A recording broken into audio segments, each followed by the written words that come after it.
First, was there a pattern of general violence? We filed an open records request with the Claremont County Communications Center to see if there had been sheriff's calls related to Chad Doerman or at his address over the past 3 years. Our answer came Wednesday in the form of an Excel document.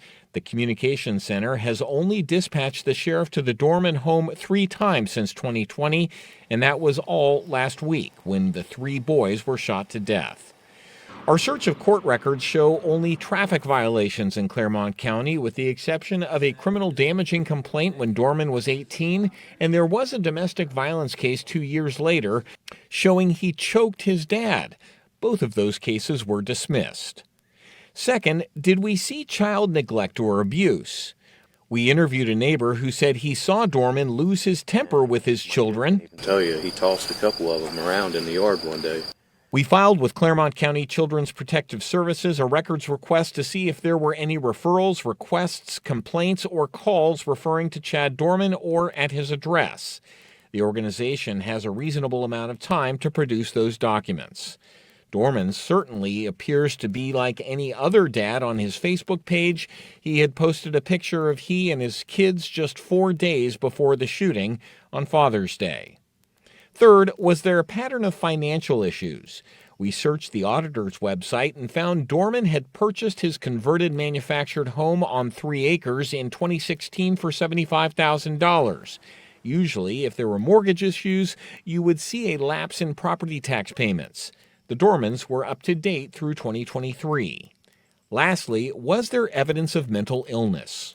What the research shows is that people who've engaged, at least in mass shootings, have almost always had multiple issues that they were upset about and then a crisis that they couldn't manage. This appears to be sociopathic behavior, yet in court we see him what appear to be real tears. We see him break down and cry, which doesn't really go along with that. And the key word that you use there is seems. And without doing formal assessments, without knowing someone better, we wouldn't be able to know. Yeah, that was Diane Wright with Greater Cincinnati Behavioral Health Services. We certainly are not going to have access to any mental health records, if any exist at all.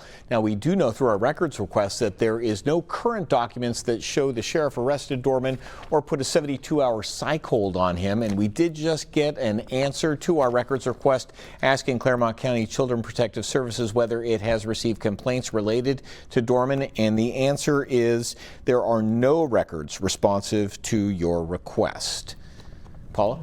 David, I appreciate the fact that you are searching so hard for answers. I think all of us will just never really understand this. It should also be noted that at this point, Doerman has only been arrested for murdering his children. He has not yet been indicted, and of course, innocent until proven guilty. We do know the grand jury meets Thursdays in Claremont County, so it's possible we'll know more about an indictment tomorrow or Friday.